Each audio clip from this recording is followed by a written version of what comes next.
प्रश्न संख्या 5, उसमें लिखा है कि आपने कक्षा 9th में पढ़ा है, अध्याय 9 का उदाहरण वगैरह जो भी उदाहरण है वो दिया हुआ है। अपने को प्रश्न से मतलब है, 9th में पढ़ा होता तो यहाँ पे इसको लिखने की आवश्यकता नहीं होती।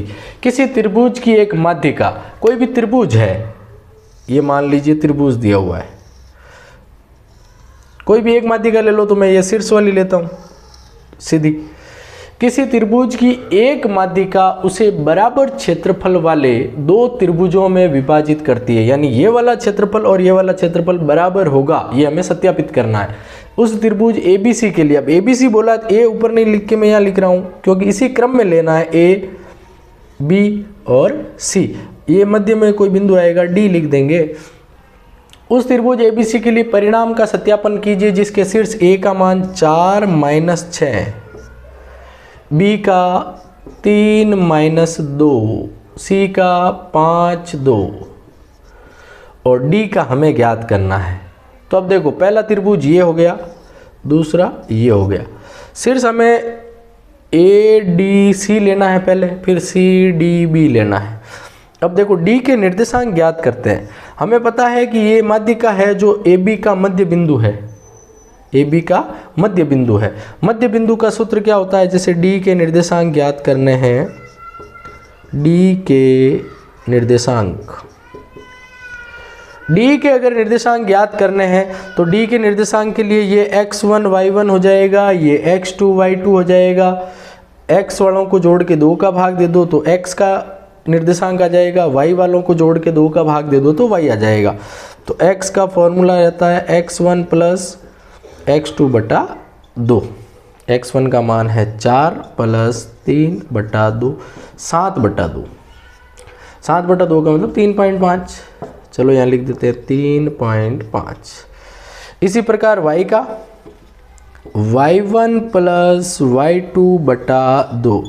y1 का मान है -6 - 2/2, 6 और 2 8/2, तो इसका आ जाएगा -4।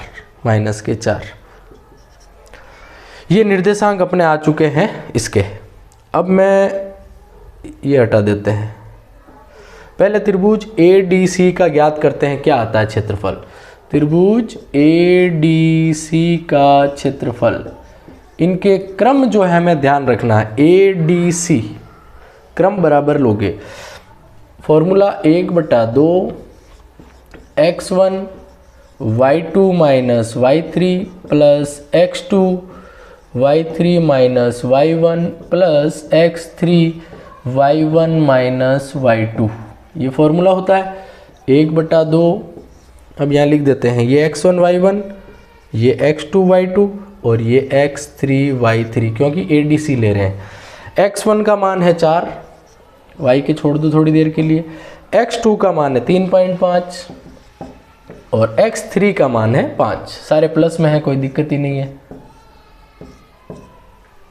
y2 -4, माइनस फॉर्मूले वाला लगाने के बाद y3 प्लस के हैं तो अपने 2 लिखने में कोई दिक्कत नहीं है।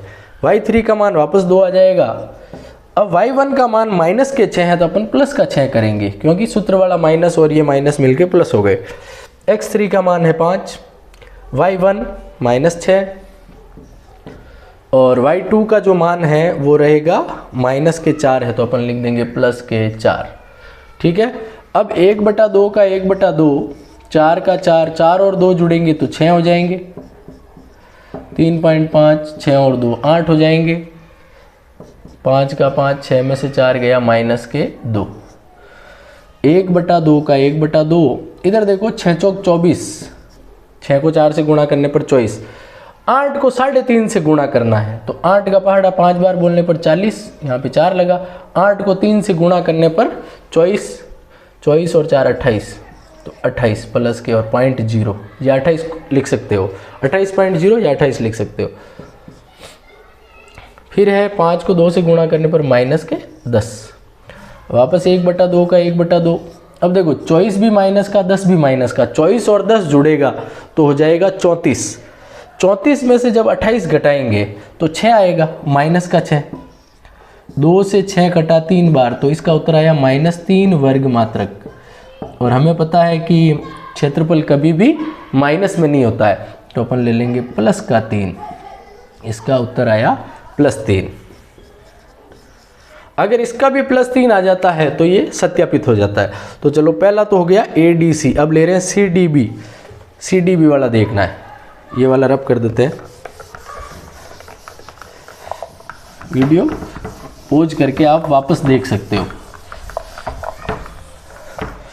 देखो अब दूसरा त्रिभुज लेते हैं CDB। CDB में 1/2 x1 का मान, अब की बार C से शुरू किया है मैंने, एक बार के लिए चाहो तो मिटा दो। ये x1 y1, ये x2 y2 और ये x3 y3। x1 का मान 5 कोष्टक, x2 का 3.5 फिर वापस कोष्टक, और x3 का मान 3 और वापस कोष्टक लगा देंगे। अब अपना फॉर्मूला जो होता है x1 के बाद आता है y2 minus y3, y2 -4 minus y3 minus के 2 है तो प्लस के 2।